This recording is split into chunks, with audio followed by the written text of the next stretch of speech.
Alishamushka, bienvenidos a todos, and welcome all to District E's virtual summer experience.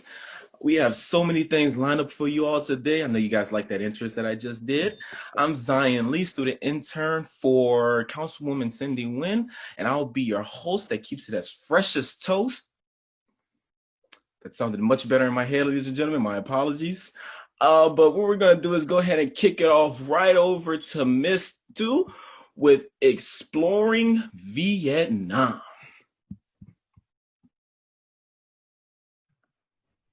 Hey, good morning, Prepster. My name is Irene Hoang. I'm with Foundation Preparatory Charter School. We located at 3121 Simba North Avenue. So I am happy to join District E. Matter of fact, I stay in District E. And what you guys probably don't know is that the Councilwoman Nguyen is my younger sister. So we related somehow. Okay, so I was asked to kind of like give you guys a tour. Well, not a tour, to teach you guys how to say the alphabet in Vietnam. Okay, so I don't know who's my audience. Zion, do I know who's my audience? Anyone, everyone of all ages, just the entire human population. Okay, all right. So I did some flashcard. So hopefully, sorry. Let me mute that. Okay, I'm so sorry. So I have some flashcard. I did a PowerPoint, but then I said, you know what? I don't. Let's just deal with flashcard. It's easier. So to top it all off, I wanted to let you guys know that Vietnam is where I was born years ago. And the capital of Vietnam is the city of Hanoi, Hanoi. And our Vietnam map is shaped like an S. I wish I could pull up the PowerPoint, but then that's okay. But moving along. So there's some alphabet words in English that we don't have in Vietnamese, okay? But I'm gonna go through the alphabet, and then with also trying to help you pronounce the alphabet in Vietnamese also too. So the first letter is the letter A. It's pronounced A. A. This one is a tricky one. It's the letter A also, but we have like a half moon on top, and it's pronounced A.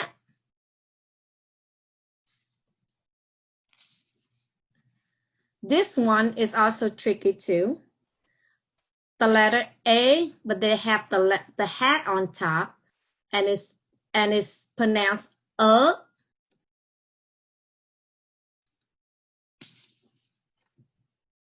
This is the letter B. It pronounced B. B. Letter C. G. So with letter D, we have, this is the letter D, but it pronounced Z. It's like a Z, Z.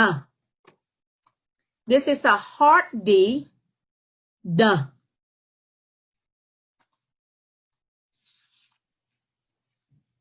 This is the letter E, and it pronounced air. And then you know that this is another letter E, but then they have a letter, the hat at the top, and it pronounced A. So we have A, B, C, D, E, F, G. No, A, B, C, D, E, F. In Vietnamese, we do not have any words that started with the letter F. So we don't have letter F in our alphabet. Okay. Moving on, D, A, B, C, D, E, F, G. And it's pronounced G. G. Letter H, H. Letter I, E. And then also this letter J is not in our alphabet also too. So we don't have the letter J. And then we come K, K.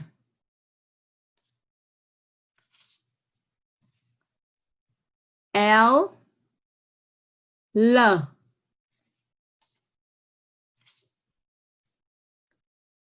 M, M.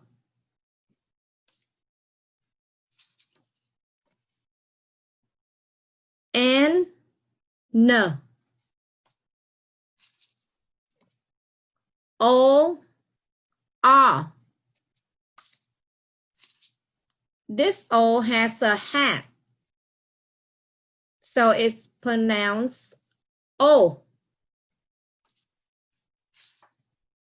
This O has like a little question mark at the top of the O, and it pronounced I'm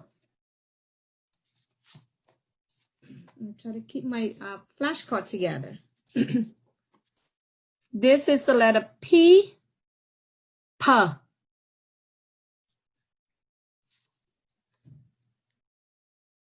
Q, Qu.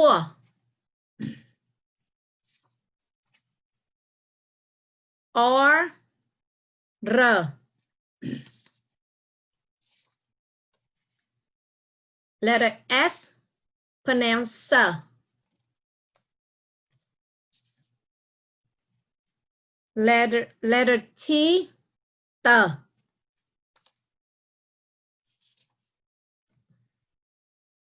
Letter U, U. This U has like a question on the second line of the U, so it's pronounced U. Letter V, pronounced V.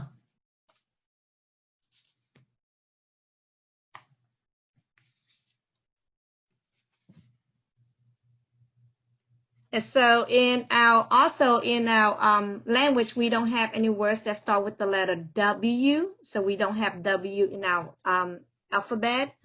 The next letter we have is X. It pronounced so.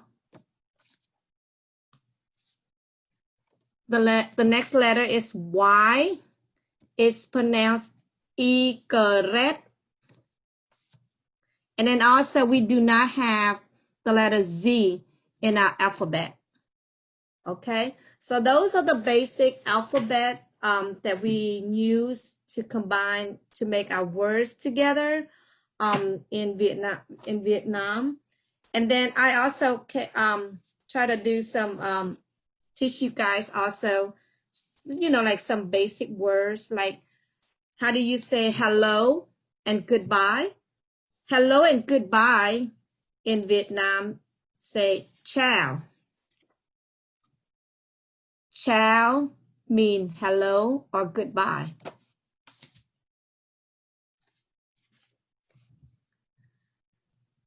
Thank you. So in cảm ơn, thank you. When you make a mistake and you accidentally hit someone, you wanted to tell them you sorry, and then you pronounce it xin lỗi. And this is like a yes or no question. So if someone asks you a question and then you wanted to say yes, and then you could just always say có mean yes. Không mean no. So those are the basic Vietnamese, I guess it's like basic words that you could use daily. And then those are the alphabet. So I don't know if we have anyone that wanted for me to repeat a certain letter so you could pronounce it with me and then help you pronounce it. So I will mute to see if anyone else have any question for me.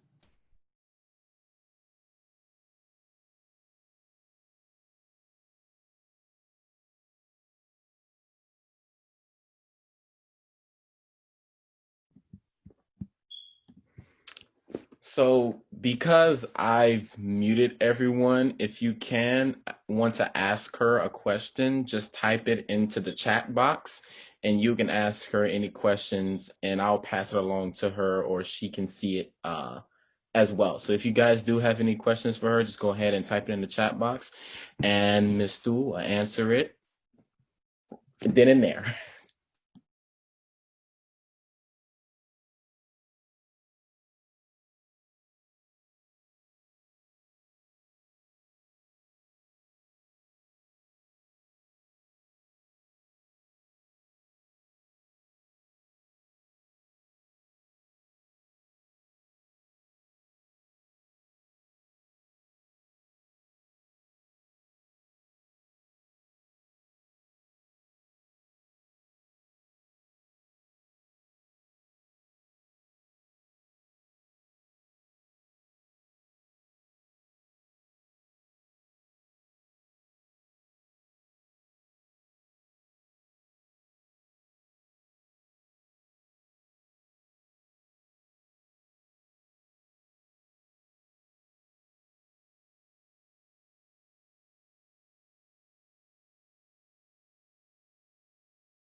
So, I wanted to know, how do you say thank you again?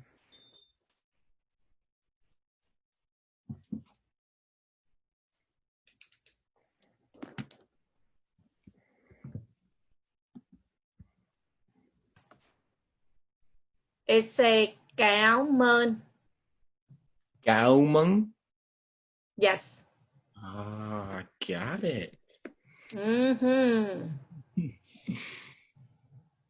There is another question from District E, and they are asking, how do you pronounce yes and no? Yes, có. No, không.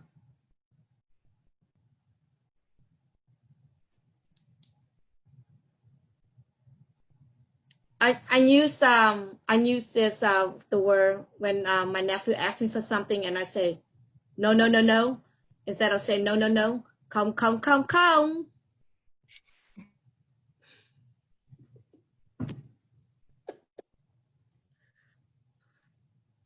And so, if you can, for our lovely viewers, just tell us a little bit about uh, Vietnam as a country in general, like the life there, the culture, the experience, those kinds of things. So I was able to went back to Vietnam Christmas just passed last Christmas. It's more of Americanized. The money value over there is higher than our money. So if you have $100 bill, you bring it back to Vietnam and you go to the to the area where you exchange like your foreign exchange currency. So $100 in America is worth 2.2 million. So I can buy a house, it sounds like, in Vietnam. No, no, no, no, no, no, no, no, no. We could buy a house over here with that money, but then the value is not that. So when I was there in for Christmas, I went to a wedding. So that $100 bill back in, I want to say in 1999, you able to feed a family of four for breakfast, lunch, and dinner. Just the basic common meal type. But now I went back for Christmas in 2019. That $100 doesn't take me that much because they have Uber. You pay for to get you around. If you don't have transportation, you pay for Uber fee, and it's like $5, it takes you wherever you need to go, but not a long distance. Food is amazing. Fruits, I enjoy the fruits over there, which is not expensive. But when you get to the America, the fruits over here is very high, especially the exotic fruit is very high.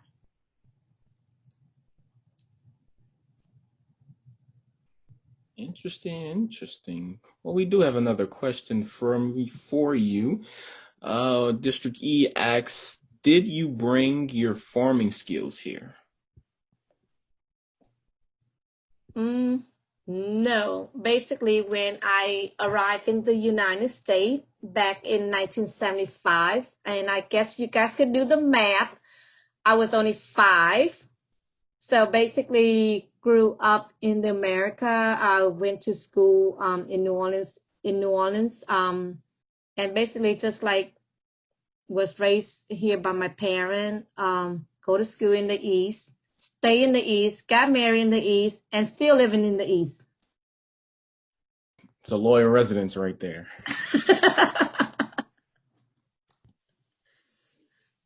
So you love the East in general, like just the East in total. Are you ever planning to move out of the East?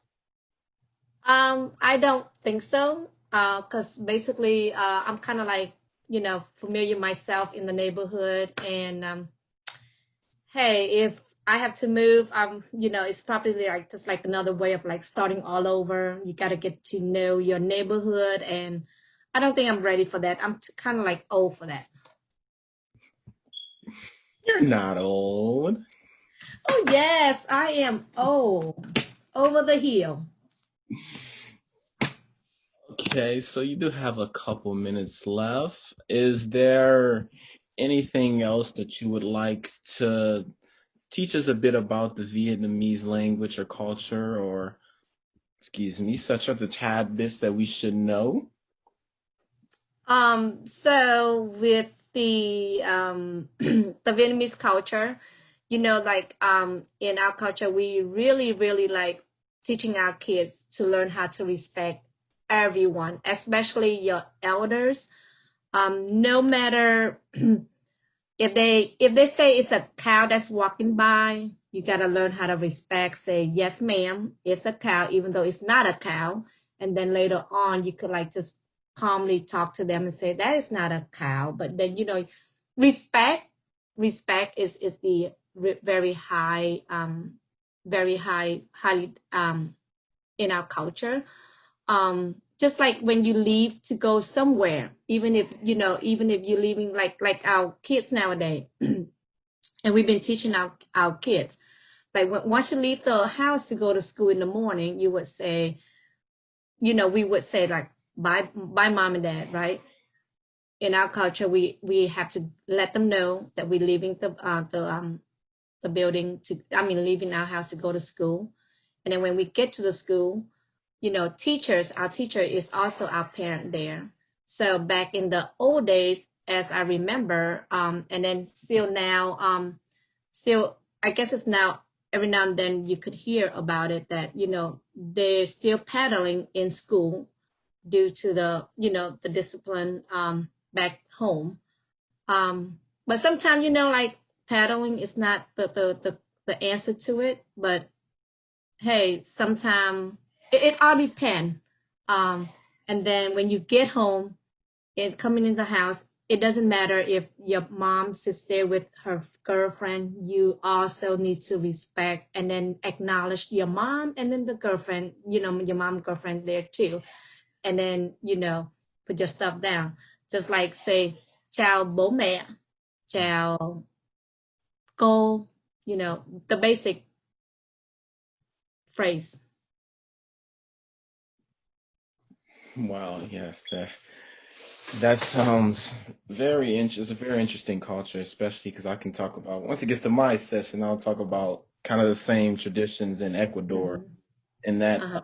environment and culture. But we do have a few more questions for you.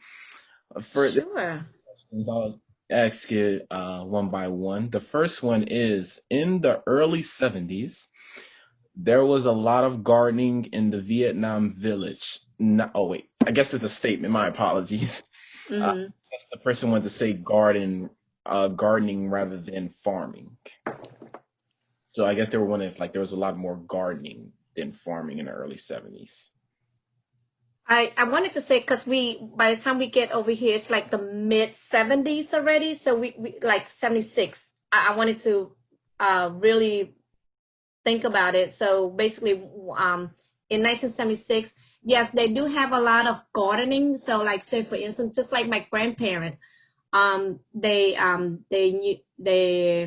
have a house on LC Fortier.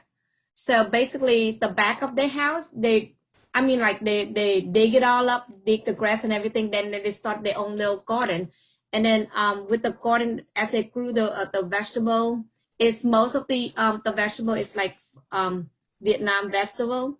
So the greens is also from Vietnam. I don't know how they get the seed or not. I really don't know, but they grew them throughout the week, and then when it's time to harvest, so picture LC Fortier and Chef. So they used to have it's like a flea market right in front of where my grandparents stay.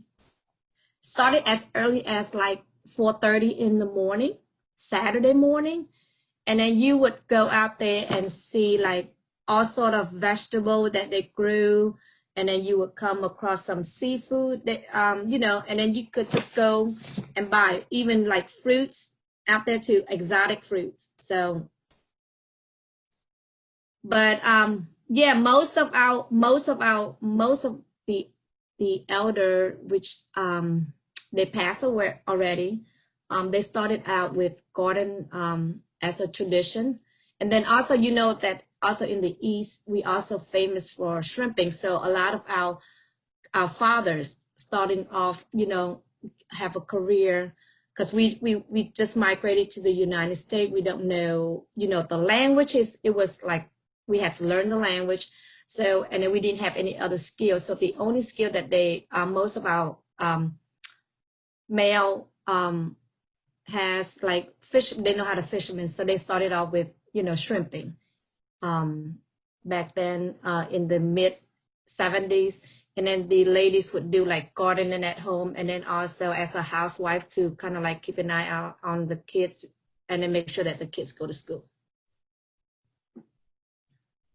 Oh, yes. Okay, you. So, guys, we are about to wrap up Miss Stu's session. So, if you have any last minute questions for her, please go ahead and ask them now. Um, and I myself did have one more question. So, I know that you came over here with, your other sisters, including the councilwoman. So, how was that experience? Like, was it different for each one of you? Or I know you can only speak like about your experience coming over. Well, I could speak on my experience. So when my parent left in April 30th, 1975, I remember it really clear. It was just the four of us. So it's myself, my brother, Councilman Nguyen, and then my younger sister, Lorna. Um, Out of the blue, my parents just say that put on an action outfit. So we basically have like two outfits on our own, and then just like we can't carry nothing heavy. And then we got on the boat with my other, like my grandparents was on the boat, my aunts and uncles on my mama's side was on the boat, and then we just left. We were stranded out in the ocean. We don't know if we're gonna reach land or not. And then I remember it clearly, and then it's I don't think it's haunting me, but it's also for me to like a memory for me to hold on to think about, to think the struggling that we have to go through to get our freedom over here. So we were stranded out in the ocean, seasick and everything. Then out of the blue, and then my sister Lorna, she was kind of like, she's a baby, so my mom has to carry her. So out of the blue, we saw the Navy SEAL boat. I mean, it's like a very high, big boat. Um, and then all of a sudden they dropping the net. and then you could see all of the other small boats just gather around them. We didn't even know if that was our enemies or not. We just like climb up there to get, to be rescued. So as we was climbing up, and then I remember my dad telling me, do whatever you had to do, look up, do not look down. So I did not listen to him. So I kind of like looking down on the net, and then you could see like people was like rushing just to climb on the, holding onto the net and then trying to get on top of the boat. Some of them slipped, and then you could see the shark down there and eating them up. And kind of like it's not torturing me, but it's also thinking about that moment that you are blessed, and then hey, look what we have to do to get our freedom. And then once we get to the United States, hey, the worst is the limit. Wow. Wow. Yes, that definitely sounds extremely difficult to go through. And glad that you guys were able to make it over and are still here till today. Um, so we do have another question for you, it's actually coming from Miss Kelly. She asks, will we be able to learn how to make those delicious egg rolls? Hey, I might have to like come by your house, Miss Kelly, and do a personal teaching for that. Yes, you will. It all depends on like, I don't know how we're gonna do it. We just have to figure it out. But I don't mind teaching it. I don't mind getting the ingredient and come by your house and do a show and tell. That definitely sounds nice. I'll have to come over as well. You're welcome anytime.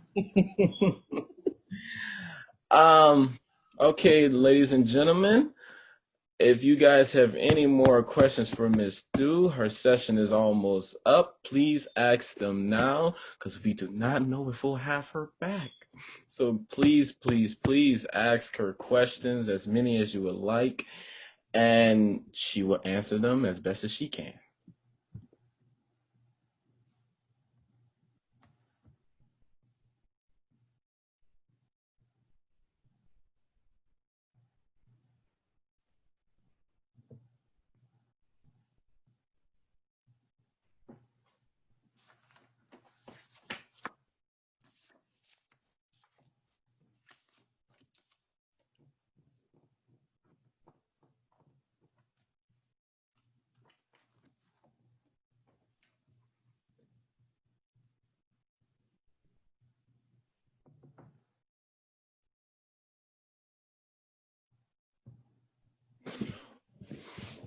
I actually had another question. Let me just ask my question. Mm-hmm.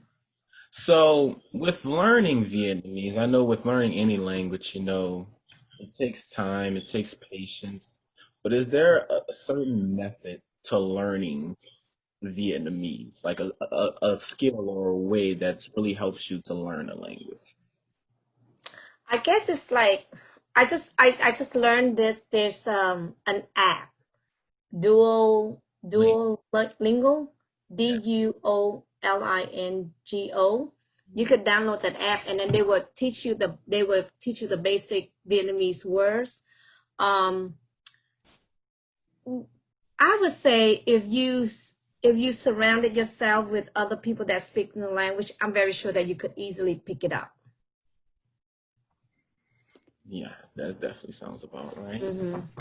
So I kind of like download that app also too, because I'm in the process of like learning the basic Spanish words, um, to communicate, because I know that now it's a population, it's a big now. And then I have where I'm at work at foundation, so I have like a population. I wanted to say we service like about 37 Hispanic family at our school. So I wanted to like enhance my language so I could be able to like help them, just to get the basic. So, so they don't feel like intimidated or like, and stuff like that when they get to foundation. Right, right. Well, if you tune into my session, I'll help you out with a few phrases and things. What time is your section? Oh, my session is for 11 a.m. Oh, okay. So I will be teaching a few phrases of Spanish and a few words here and there as well for those who want to tune in. So you should definitely tune in. Okay. Um, just a few quick last questions for you before we wrap you up. We have a question of basically your English proficiency. So many wanted to know, did you learn English before coming to the States or after? Oh no, the only language that I came with was Vietnamese, and then I learned the language through going to school.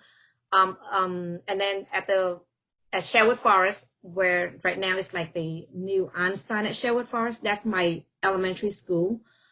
So they enrolled me into an ESL class where they could give me a little boost on learning the English language. So basically, most of my language I learned while I was in the United States, And going to school. was it easy or was it like, I'm pretty sure it was very, It's hard. It's hard. But like once you get used to it, you just have to like push yourself. Just like any other language, if you wanted to learn, you just have to like put yourself at it, push it, and then not afraid of making a mistake. I still make mistake on certain, big words that I couldn't even pronounce. you and me both. All right, so that is all for Miss Thu. Um, thank you so much. Cao mong, cao mong, cao on, cao You on. got it. Come on, and thank you again for your time. Thank you again for joining our virtual summer experience. And what we're gonna do now is just go ahead on and kick it over to Miss Kelly with her Can You Make It? All right. Hello, everyone.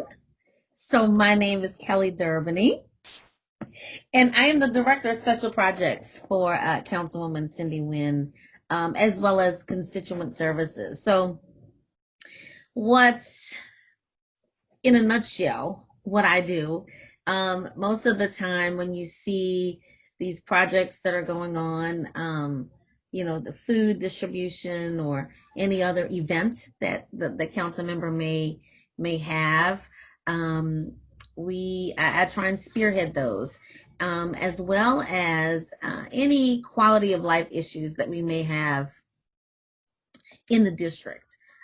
So basically, it that's all it is. It's just if something happens in your community or your uh, subdivision, you give me a call if you have any issues, and I can see if maybe I can get one of the other departments to help. So with that being said, I know that everyone is concerned about the this virus, the pandemic. It can be a bit stressful, challenging, and we're all going through it. And it's for the long haul. It's not anything short term that we're doing right now. So with that, I know that you guys are washing your hands, and taking all of the precautions that you need to ensure that you are safe, that everyone in your family is safe. With that, I know that you guys are using hand sanitizer every day. This is perfect. You guys just pick these up and put these in your pocket. Lysol is always good. The wipes are also great. But there is a dilemma, and I know this because I have a 10-year-old. A lot of the masks that we get are not for, this is my mask. It says District E. A lot of the masks that we see are typically for adult sizes. Very rarely do you see one for a child size. And you can get them in different, different ways. This is one mask that I use. And then there's another one that it's almost like a, looks, fairly like a scarf almost, but you put it over your entire, face, and it kind of covers all of this. It's very important that you wear a mask, everywhere, because we want to make sure that everyone is safe. So with that being said, we're going to make our own mask out of old socks. So if you want to, I'll give you a couple of minutes while I'm talking, and you can grab any old pair of socks that you may have. This is a pair that I got from Dollar Tree.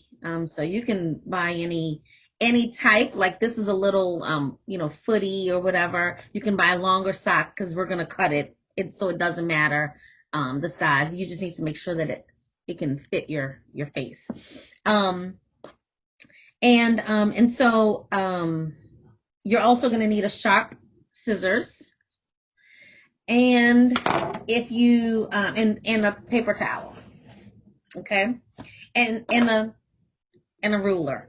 And it's really easy. You can do these, and this is a way that you can really show your personality in the mask. You can do a couple of them. You can, cut them up for your friends. You can, you guys can swap. You can, because you're going to have two.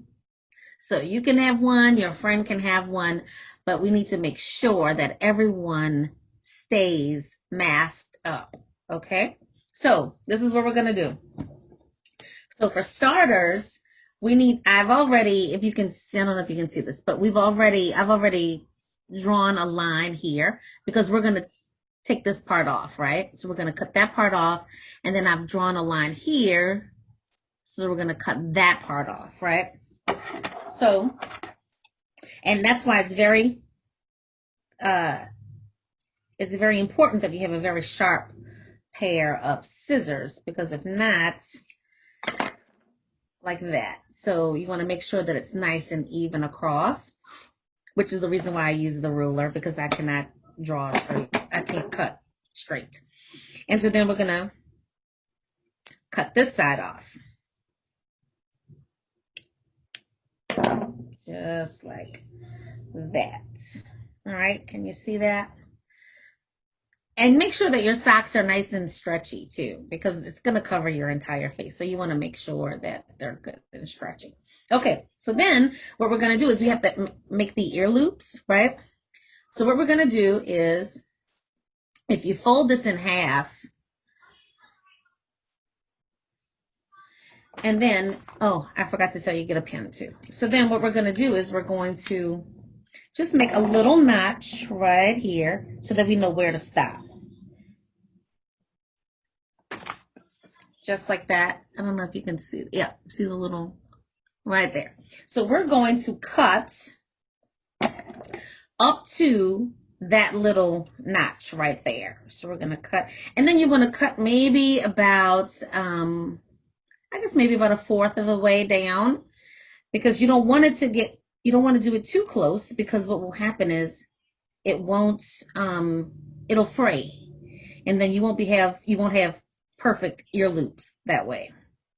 Okay, so we're going to cut that up to there, just like that. And then we're going to do the same thing on the other side. Okay, so we're going to cut that as well.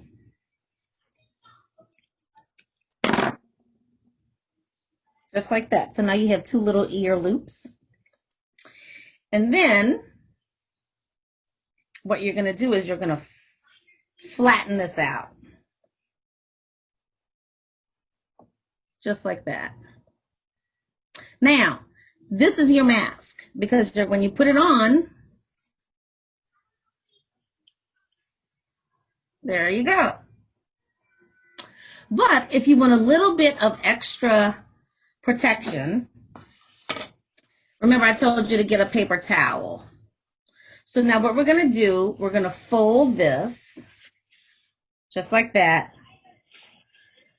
And then we're going to just slide this inside here. And you may need to adjust your paper towel to fit the mask. Just like that. So I'm going to cut this the excess part off right here.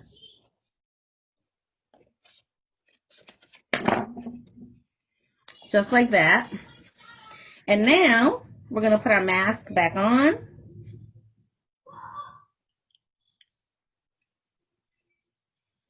And there you go. Easy, simple, and you can do as many of these as you want, because I'm sure in the home you have one sock somewhere. I know in my house I have a million, one sock, and I can't find the other one. So this is the perfect way to show a little personality and to stay safe and protect yourself. So there's no reason why no one should not have a mask. There's no reason why, because you can do these. These are simple. As long as you have a pair of scissors, you're good. You're good, right? So next week, this was simple and easy. Next week, we're going to do something a little bit more challenging. So I do want to tell you guys about what's going to happen next week, because you may want to get some supplies. Super simple. We're not going to do anything hard or expensive. I usually get all of these from the Dollar Tree.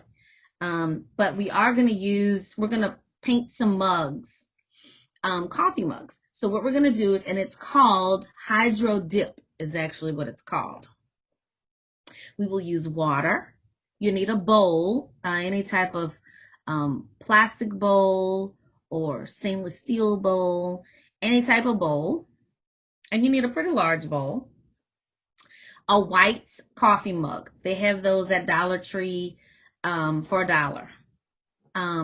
And nail polish, any color, any type. You can have several different colors, your favorite colors, whatever you like, and a skewer or a toothpick, either one. Or you can even have a spoon if that doesn't help, but anything so that we can make a little design in the water, so that when we hydro dip the coffee mug, it'll make a nice, pretty design. And that's it. It's very simple. It's quick and easy. And once you learn how to do this, you can make these as Christmas gifts, birthday gifts. Your teachers can have these as a teacher appreciation.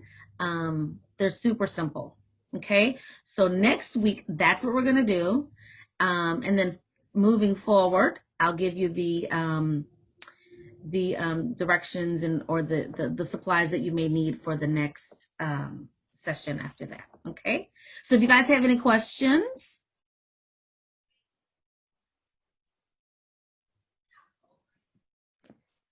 Oh, yes, I have a question. Okay. I'm lost here, trying to figure this out. Oh my goodness. Let's see. What you got? A sock. Yes. That's it. Just a sock.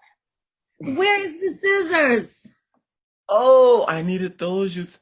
So, guys, ask for your questions. I'll go grab my material. Go get your materials and come back.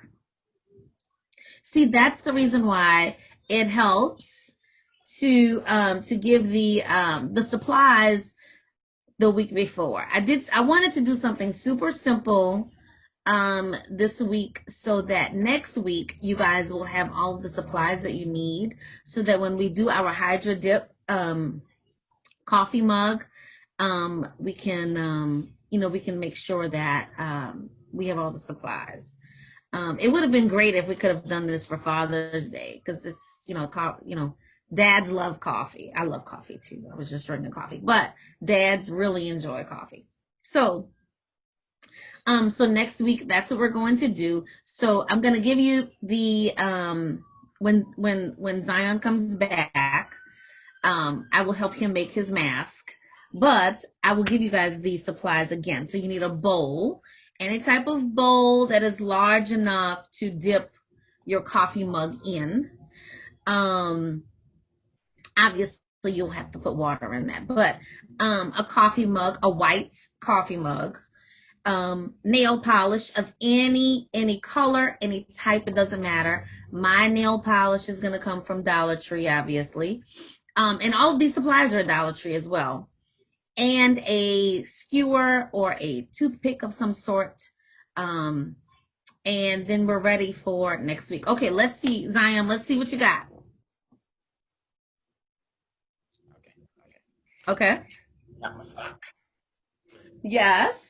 And so remember you're going to cut off the little foot part. You're going to cut that part off. Remember? Okay. Well, this is a pretty thick sock, so am I gonna cut it off? So, and you're going to cut off the very toe part. All right, so we're gonna cut off the very toe part. The toe part. Mm-hmm. And you're going to cut off, so you're going to cut off this part right here. Okay. The toe. And you're going to cut off the heel part also. So you probably want to cut off like about that much. So these are not excellent scissors. And so it helps if you have like a really sharp pair of scissors, only because like if it's a thick pair of socks, it's not, like mine is, this sock is kind of thin that I did, right? Mm-hmm. And this one. But it helps if you have a little, a sharp pair of scissors. But you can do this after. It's super simple. So once you cut it off, then remember you have to do your little dog ear, and you're gonna do it halfway because you're gonna fold it over. Mm-hmm. And you're gonna just make a little notch so that you can cut it halfway like that on either side. And then I remember I told you mine was kind of thin, the sock. So I wanted to do a little bit of more protection, when you go out sometimes. So I just put a napkin inside of mine, right? Can you see that? Yeah. So I just put a little napkin inside there. And then once you do that, that is literally it. Like then you have a mask. It's super simple and it really is effective. You see that? See that. Oh. And it's cute. Look, it's watermelons. It's cute. Super simple. That's what do you think?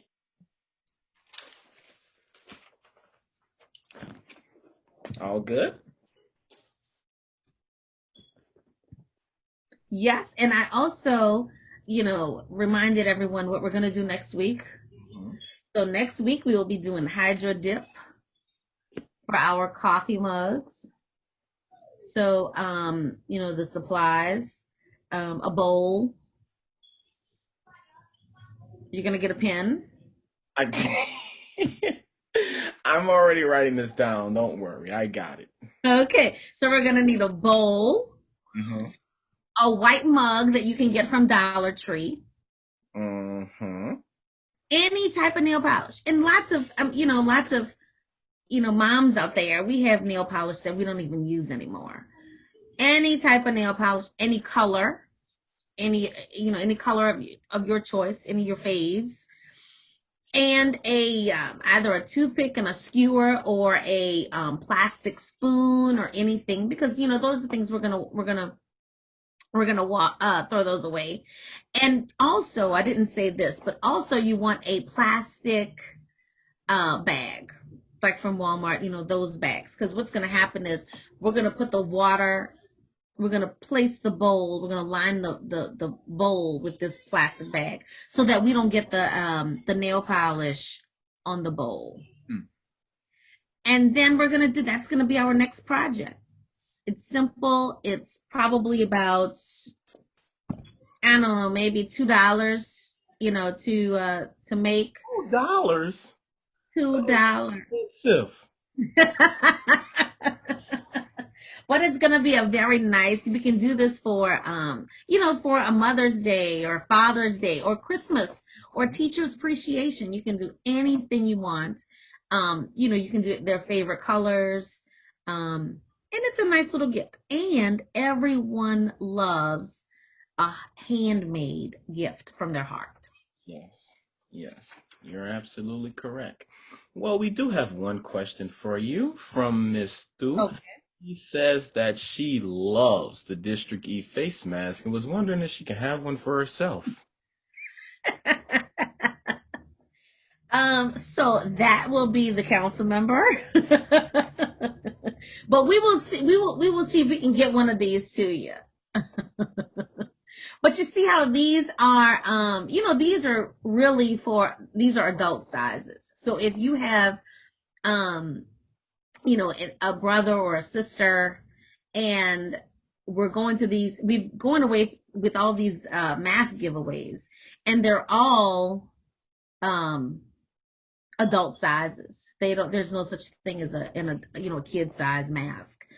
This is a good way to, have a mask for a kid, and it'll fit properly so that you don't have any, anything, penetrating on the sides from the adult mask. So this is really a good way to, make sure that everyone is well protected. But Miss Thu, I will definitely look into that for you.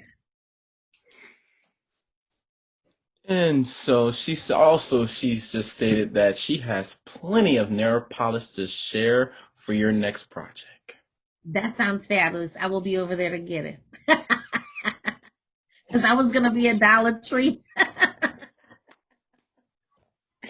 Alrighty, so if you guys have any more questions for Miss Kelly, please go ahead and ask them now. I actually have one question. So how did you come about the idea of making masks with the socks? So I have to be truthful. It wasn't something that, although I think I'm brilliant, Okay.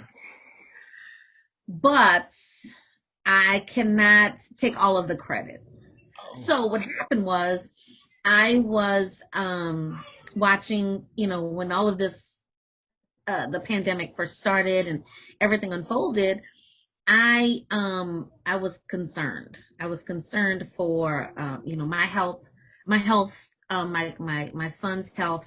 And I have my husband who is, he's a first responder. So he's a police officer. And I was very concerned because he was coming into contact with this situation all day, every day. And so I was glued to the television all the time. I have a health issue that, an underlying health issue. So I knew that this was going to be a way of life. This was going to be the new norm for, not just us in New Orleans, but throughout the nation. And so glued to the television, and this young lady said that that when she bought a mask, they never fit properly.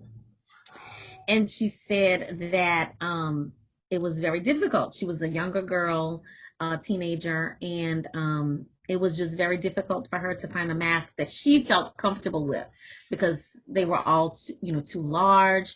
They would slide down. And so she came up with the whole sock idea. And so I kind of stole it from her. But it's effective. And so she's been doing it for her whole family now. And now my son does it. My son has made several because it's just difficult to find a mask that fits. That's understandable. Well, I thank you so much for sharing it with all of us, allowing us to take upon that tradition as well in making the mask. I'll have to struggle to get mine together later on.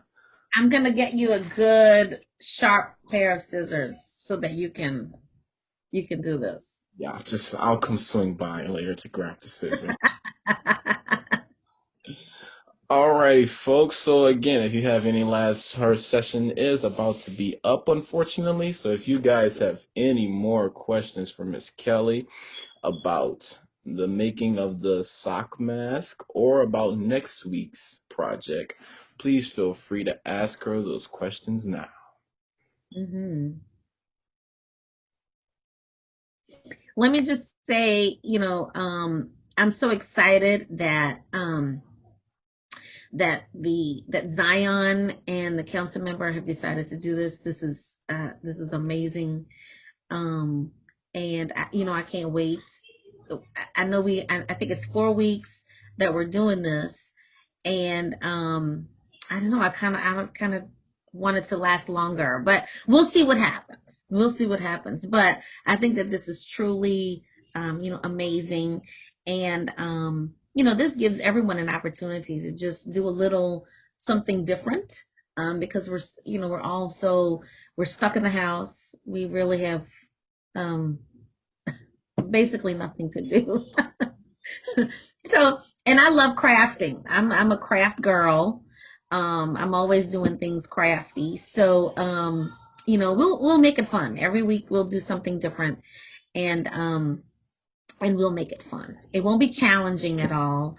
It'll just be simple stuff, cute, something that you can just, be excited about, and looking forward to do, in the upcoming weeks. So to ask you a question, have you been doing crafts or is this just a newfound hobby? I have Like, always been crafty. okay. And I'm not going to tell my age, but I'm up there. So I've been crafting for a long time. Is there any crafts that so I know especially with artwork and things of that nature, there's always like kind of a story or something behind it or maybe a little message within it. So is that the same for your crafts or is just a little fun thing that you like to do? It is, well, typically it's a fun thing that I like to do, but it is also very relaxing for me. And I do, pretty much everything. I've done, been crafting, and making umbrellas. Um, we've done, and maybe we'll do that one time, but I made a iPhone case, with some hot glue. We can, I'll do it all. I don't discriminate with the craft. And they can be as simple or as intricate as you want it to be. They can be as cheap as you want it to be, or they can be as expensive. The dollar. The dollar can stretch far, or you maybe just be able to just do whatever you want to do. But super, you can do a lot of things with them. So crafting is always a good thing because it also is a good expression of who you are. Preach. Yes. I completely Well, because your mask, we gave you a regular mask, and then the next time I saw you, it was all decked out. Mm-hmm. I need to find that mask actually. Yeah. Well, again, ladies and gentlemen, if you have any last questions for Miss Kelly, we're about to wrap up her session. Please go ahead and ask them because hope she can be here for all the 4 weeks, but we never know. So please get it in while you can. And again, thank you so much, Miss Kelly, for your time, for showing us your fascinating and unique crafts. No problem. I will tell you this. I am committed to coming next week. Mhm. So I will tell everyone again in case anyone, I don't know if anyone else has, come in, but so we're gonna, again, next week we're doing hydro dip mugs, coffee mugs. So you're gonna need a coffee mug, you're gonna need a bowl, um, um, nail polish, which Miss Two has already said that she's going to give me some of her nail polish, a plastic spoon, skewer, or toothpick of some sort, and a plastic bag. So if you get those supplies, next Monday, we're going to do something fun again. Great to hear. Well, again, thank you, Miss Kelly. Let me use my little learned Vietnamese. Cao ung, Okay. cao. And we're gonna go ahead and move on to our next session, ladies and gentlemen, which will be me. Oh man, alrighty. So, ladies and gentlemen, again, I am your host, but I also have a session for you folks as well. So, my name is Zion Lee. I am the student intern for Councilwoman Cindy Nguyen this summer, and what I'm going to do is present Ecuador to you guys. As you can see, that's the flag behind me, and just going to talk a little bit about Ecuador and then give you a few words and phrases that help you learn a bit of Spanish, but as well as learn what's known as Quechua. So Quechua is this kind of lost, kind of hidden language of the indigenous people, like Native Americans. And so I'm going to teach you guys a few phrases from that as well. And just see if you guys have any questions for me, any words, any phrases you want me to help you understand or help you learn. Just go ahead and drop them in the comments and I'll get to them close to the end of my session. So, first things first, I don't know if many of you heard me when I did introduce the virtual seminar, virtual experience, but as I was introducing, I said, Alicia Mushka, bienvenidos a todos, and welcome. So, I have a sheet for here, you guys. I don't know if you can see it. I don't think you can, so we're just going to go ahead and I'm going to just talk to you. So, Ali Shamushka, that's ALLI space SHAMUSHKA. Ali Shamushka. So that is the Quechua word for welcome. So many times in Ecuador, or more specifically in the area in which I stayed, so I actually lived in Ecuador for approximately a year. So I spent some time down there. Ecuador is located in South America, right along the kind of West Coast area. And I spent time in a province known as Imbabura. And in this province, the indigenous population and the Native American population is extremely heavy. I believe about 91% of the population is indigenous. And so Quechua is a very popular term and very popular language there, along with Spanish. So Ali Shamushka means welcome. And so anytime you hear that or anytime you'll see that on a billboard or in a restaurant or anywhere in Imbabura, Ecuador, it'll mean welcome. So just in case you guys plan on visiting Ecuador anytime soon, that's kind of my goal here, is to get you guys to possibly wanting to go visit Ecuador sometime soon. So Ali Shamushka means welcome. And so I said bienvenidos a todos as well, which is the Spanish term for welcome. Technically, what I said in total was welcome everyone, but bienvenidos is welcome in Spanish. So that's Bienvenidos.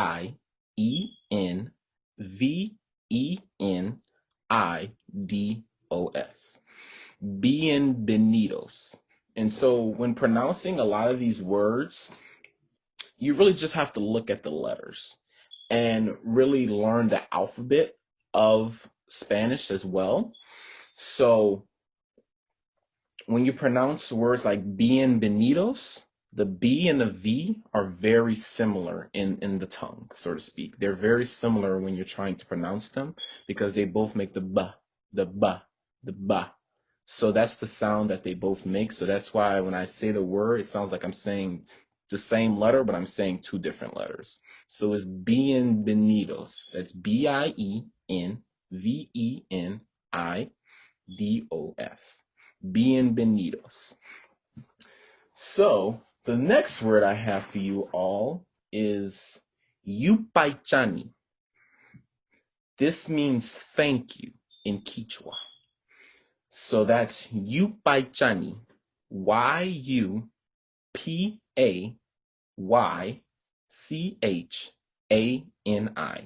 Yupaichani.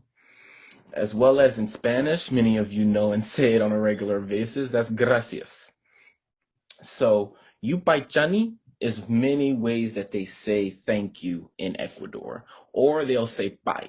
So Yupaichani or just bye. Like bye means just thanks, like thanks. Without the thank you, it's just thanks. It's more of a kind of a familiar term with folks. Like with your friend, you'll say bye. Like thanks, man, thanks. Or Yupaichani is more formal. It's like you're in a much formal setting, so you use a much formal word, which is Yupaichani. And so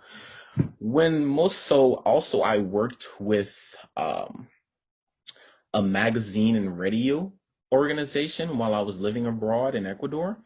And I was actually able to go on to the radio and speak in Quechua and Spanish, like, because the people that I was around, so living out there, they only spoke Quechua and Spanish. So I had to adopt the language, or I was going to struggle a lot. So I had to adopt the language, and going on the radio really helped me adopt that language so quickly and so fast. So going on the radio, I was able to speak the language of Quechua, and many times when they say a word, they'll translate the word to me so I can help better learn the language of Quechua, which is really how you learn any language in total. You began by listening closely, speaking to people that speak the language, as well as just continuously wanting to learn the language. So my next word for you all is imanaja. That's Imalla. Imanaja. This is the Quechua term for ¿Cómo estás? So many of you might know what that means. ¿Cómo estás? Is the Spanish word for how are you? So ¿Cómo estás? That's COMOESTAS.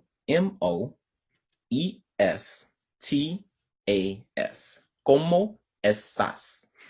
And in many times, again, oh, you can see it now. So in many times in the Spanish language, they'll have an accent over some of the letters, as you can see over the A and over the O.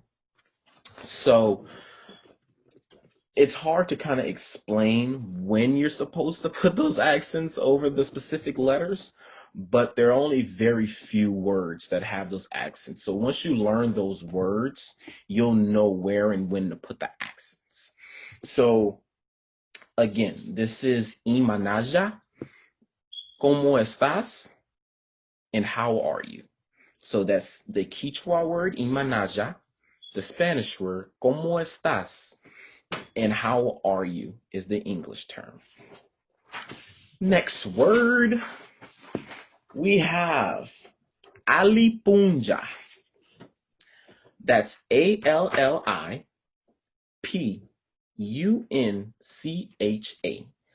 Alipunja.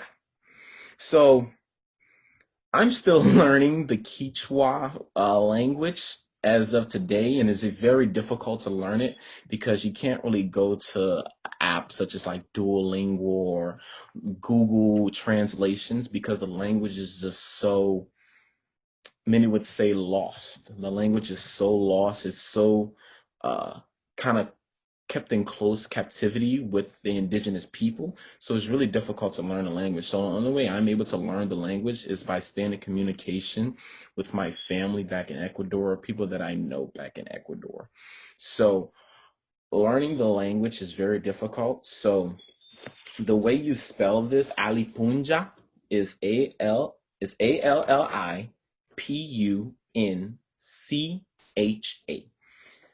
I could not explain to you why it's spelled that way, but pronounced Punja. It's very difficult to explain. One thing I can tell you is that many times, especially in the Quechua language, they used to speak more in kind of what's referred to as tongue. So like many times in religious settings, many of you know that you speak in tongue. So many times in the Quechua language, they're just speaking in tongue and they know what they're like, people know what they're saying. So it wasn't until later on, so this was about 100 years ago, 150 years ago, when they were just speaking in tongues and they're understanding it. It wasn't until approximately 50, 60 years ago to where someone or a group of people said, hey, maybe we should make this into a language and kind of tweak the letters and terms a little bit so that people can understand and kind of learn a bit more of the language. So it wasn't until then where they started making it more of a language and just, speaking random sounds and words and trying to make out what the person was trying to say. So, Alipunja is the Quechua term. Buenos dias is the Spanish term, and that means good morning in English. So, buenos dias is Buenos.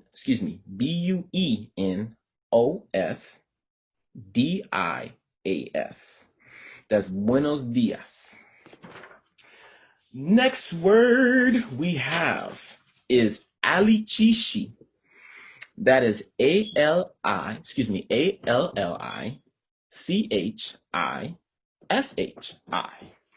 Allichishi, which means buenas tardes in Espanol. That means good morning. Good evening in English. So Allichishi, buenas tardes, and good evening. Buenas tardes is spelled Buenastardes.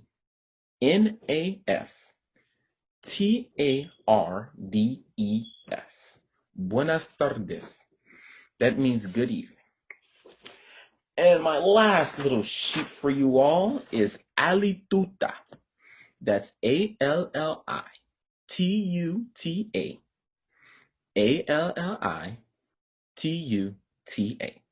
Allituta. In Espanol, that means buenas noches. That's Buenasnoches. Buenas noches, which means good night. So, many times when you're trying to, again, learn a language, it's very difficult, especially when you may not speak any form of it or may not know, you may know like those few terms, but to actually have a conversation with someone is extremely difficult. So what I'm going to do is give you guys a few tips right now, little tidbits to kind of help you out. So especially when you're learning Spanish, I can tell you that just listening will really help you. So one phrase that is used a lot, especially for people who are first trying to learn a language, is voy a tratar. Voy a tratar. That's voy, V-O-Y, a, tratar, T-A-T-R-A-T-A-R, which means I'm going to try, or I will try. So that phrase is used a lot because, especially when someone like me first on was trying to learn the Spanish language, I had to say that a lot to people. So at times they can kind of slow down when they're speaking, because especially if you're wanting to speak to someone, speak a language or learn a language, they might not know that you don't speak it just yet until you start actually talking. So before you actually start talking, they'll just be speaking rapidly fast, like voy a tratar por qué razón brincar they'll be speaking super duper fast, and you won't be able to understand anything of what they're saying. Like many of you probably didn't understand a word of what I just said. But if you ask them, say voy a tratar entonces, which means so, entonces, entonces, entonces. Puedes, that's can you, puedes, Puedes. Tanto, which is like slow down. Can you slow down? Tanto, Tanto. So learning these few words, these few phrases that I'm kind of throwing at you right now, is the little habits that you want to learn when learning a language. And so, next week, what I have for you all is basically I'm going to run you down a few more phrases that you should know, more of the Spanish language rather than the Quechua, because though I kind of gave you guys a few Quechua terms, it's highly unlikely that you will use it later on in the future. You just might say this and people might not understand what you're saying. But definitely next week, I will teach you more phrases to learn so that you become a bit more conversational when speaking to other people. Today, I just wanted to keep it a little light for you guys. Teach you just those few little phrases that you can say, like buenos dias when speaking to someone, like in the morning if you're a teacher and teaching at a school and you have Spanish speaking students, you can just say buenos dias, which means good morning, or buenas tardes, which is good evening, or ¿cómo estás? How are you? Those little habits help you just get comfortable with getting a bit more conversational. And come next week, I'm going to give you guys a bit more phrases to say so that you become just a little bit more conversational. And as the weeks go by, I'm just going to start piling on more and more phrases for you all so that by the end of this, you can at least have maybe up to a 2-minute conversation, 2 to 3-minute conversation with people. And so now what I'm going to do is just open up I wouldn't say floor, open up the chat for any questions that you guys have for me, any words or phrases you want me to help you with now, anything you want me to repeat.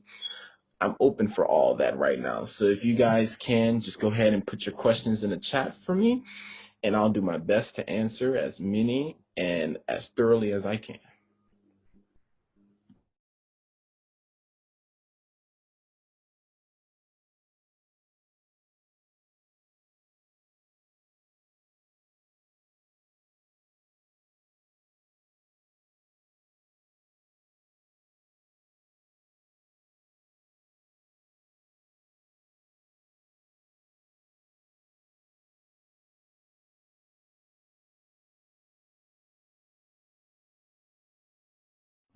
Also, yes, I did wanted to say that I mentioned on multiple occasions how I spent basically a year abroad in Ecuador, as well as I'm just going to talk a bit about, I guess I'll talk a bit to you all about my experience. And as I've mentioned before, kind of pushing you and getting you to um, wanting to possibly go to Ecuador. So, uh, the country again is in South America. It's probably the smallest populated, I wouldn't say populated, probably the smallest in geographically speaking country in South America. It has such traditional, amazing uh, kind of flow of life there. Actually, if you look at the flag behind me, let me move my head out of the way. If you can see this yellow, the yellow actually, each color represents something. So the yellow represents kind of that soil, as you can see in the picture right there. It kind of represents the soil and seeds that are planted within the land to help grow the beauty that is the land. The blue represents the sea and the sky, just that nutrition and kind of things that are such essential to the customs and culture within Ecuador. The red represents that fight for independence that the country had to go to. So the country is independent, and they most certainly had to fight for that independence, to say the least. And so I went there as a part of a program, and I stayed with the host family. In total, including me, there were 8 people in the house. Yes, 8 people living in the house. And somehow I still had my own room, which is very crazy to me. But yeah, somehow I still had my own room. Customs were, and if many of you watched Miss Thu session, many of the customs go as such. You had to respect the elders. You always introduce you, no matter where you walk in. If you walk into a grocery store, every time I went to work, no matter what, I always had to introduce myself to every single person in the room. So I had to introduce myself. When working at the radio in the magazine, I had to introduce myself to the receptionist, the person that was on the radio at that time, the boss, my supervisor, my other supervisor, the 2 workers, the guests that were coming in to speak on the radio, just all the people. You always introduce yourself, shake hands, make eye contact to let them know that I'm giving you respect or I'm acknowledging you. So that was definitely a tradition, a custom that was so essential, especially in Ecuador.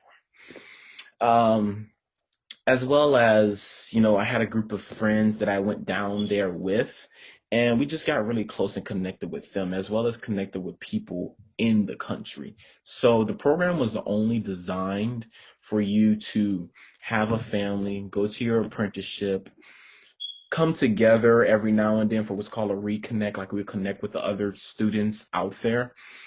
And then the rest was on your own. You do whatever else you want on your daily life. And that's basically what I did. I had my own life outside of just the criteria, the obligations within the country.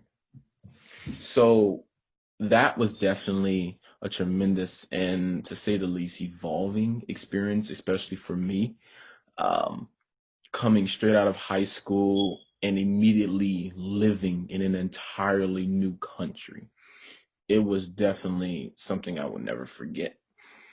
And so what I'm going to do is kick it over to these questions that I'm seeing. One is from, okay, Carissa. I don't know if you mean in Quechua or in Spanish, but I'll just go ahead and give you both. So in Spanish, español, you would say, hola, ¿cómo estás? Mi nombre es Zion.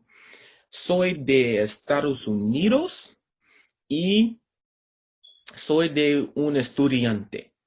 So basically what I just said was, hello, hola, ¿cómo estás? How are you? Mi nombre es Zion.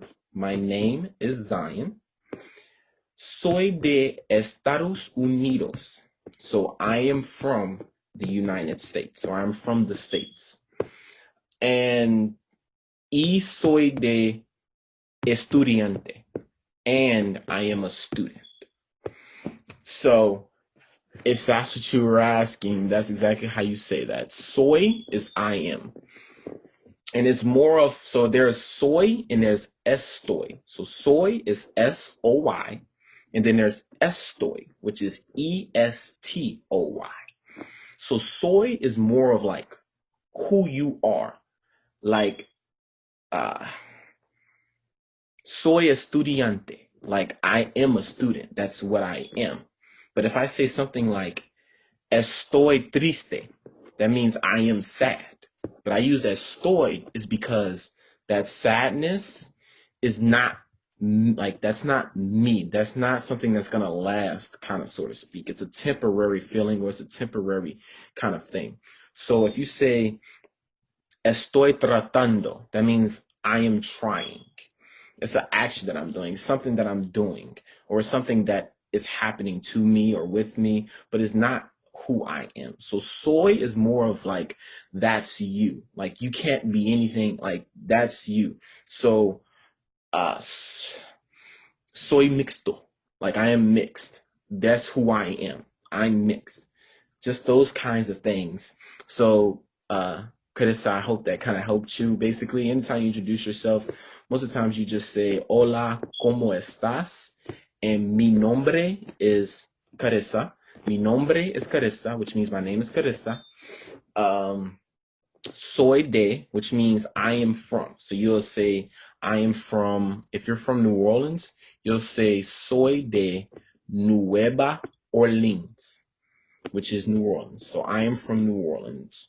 Nueva Orleans. That's Nuevaorleans.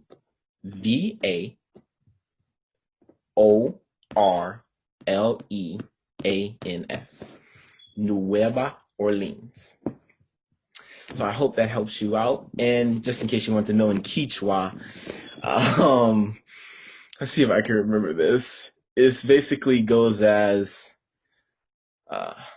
hola, these the same thing, kind of that. Hola, alichishi, shaunjungipi, Zion, shunkungampa, en Estados Unidos, manta, and rinkinganchi, estudiante. It's a little difficult. Highly doubt you're going to use that. It's just something, just kind of to throw at you. And another language. Miss Kelly, I see are you talking about Spanish or Quechua? Either way, both. Okay. So, Spanish depends on what your definition of no is. No, like kind of speak it a bit? Absolutely not. I had my classes in high school where, you had the Spanish class, you had to take it to pass and graduate and such things. I had that, but other than just being in that class and just trying to get good grades, I did not learn the language. Like in class, all I was trying to do was get as many good grades as possible. That's all I was trying to do. So actually trying to learn the language was not really kind of on my agenda, so to speak, for high school. Quechua, absolutely not. I've never even heard. So just gonna let you guys in on a secret. I never heard of Ecuador before I found out about it through the program that I went through. So I never knew this country even ever existed. Which I'm pretty sure many of you probably didn't know existed either. And so once I came to find out about it, it wasn't until I actually arrived in the country to where I even found out that they spoke more than Spanish. When we went there, we were told that we're going to learn Spanish. Like that's the language that you're hoping and planning to learn. Then this new language came at us to where my family was speaking and they told me about it. Then my apprenticeship told me about it. I was like, wait a minute. I was only supposed to be learning one language. What is up with this other language that just came about? And so because that language came about, it was kind of difficult, so to speak, because many of the people that I went with only were trying to learn Spanish. But I was trying to learn both languages. And so trying to learn both languages as well as trying to translate some of it to English so you can understand the Spanish and then try and translate the Spanish to the Quechua, because you can't really translate Quechua to English because there's no translation from Quechua to English. So you have to translate Quechua to Spanish, but you have to understand enough Spanish to understand the translation from Quechua to Spanish. So, no, didn't really have any experience. I learned both of the languages that I'm able to speak now. I learned through through going to Ecuador and having to basically learn the language, or I was just going to be sitting around looking clueless the entire time. Let's see. We have another question. Yes, Miss Du. How do you say slow down in Spanish? Yes. So I think I mentioned it earlier, but I'm recalling now that that's not actually the ways in which you say it. More pertaining to the way in which we're using it now. So tanto is kind of just slowly. That's kind of slowly. That's not slow down.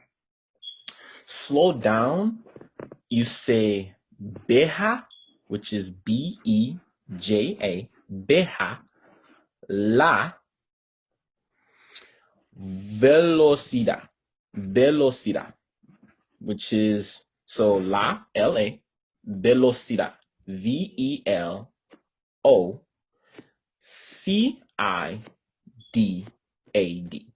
velocidad. That's how you say slow down in Spanish. And many times I can tell you that for certain, once you begin learning languages and learning such things, I see my time's running out here, people. My apologies. You can kind of find a similarity in many, many words, especially in the Spanish language. Like simple, the translation to that in Spanish is simple, or the way in French you pronounce it is simple, but it spells exactly the same way. So when you actually want to learn a language and you begin to diving into learning everything you want to know about that language, just be comfortable, be happy with the mistakes that you make, because that means that you're doing better, you're improving, you're learning from the things in which you're doing. So don't be upset, be happy with the mistakes that you make and just learn from them. Ask questions to people who do speak the language. Be comfortable with having a conversation and asking as many questions as possible, because that's the only way, honestly, you can truly learn a language. And so, folks, I see that my time has ran out. I just want to thank you all so very much for tuning in to our morning sessions of District E's virtual summer experience. Just a little tad bit for you all, especially when you want to learn a language. I would recommend 2 apps. One, as Ms. Stu mentioned earlier, which is Duolingo. That's Duolingo. Duolingo, Duolingo. But as well as Babbel, that's Babbel, Babbel, Babbel. These 2 apps truly help you with that kind of learning the language, but as well as speaking it on your part, listening to some of the phrases that the app might say, learning new and interesting words, and it'll help you through those things. It'll know if you're a beginner, intermediate, expert. It'll help you through that so you can continuously grow over time. So I definitely recommend those 2 apps. And again, thank you all. As Ms. Tu said, kaum, and continuously we have our afternoon sessions beginning at 1:30 with Chef D with Oh So Sweet. You guys are going to want to tune in for that.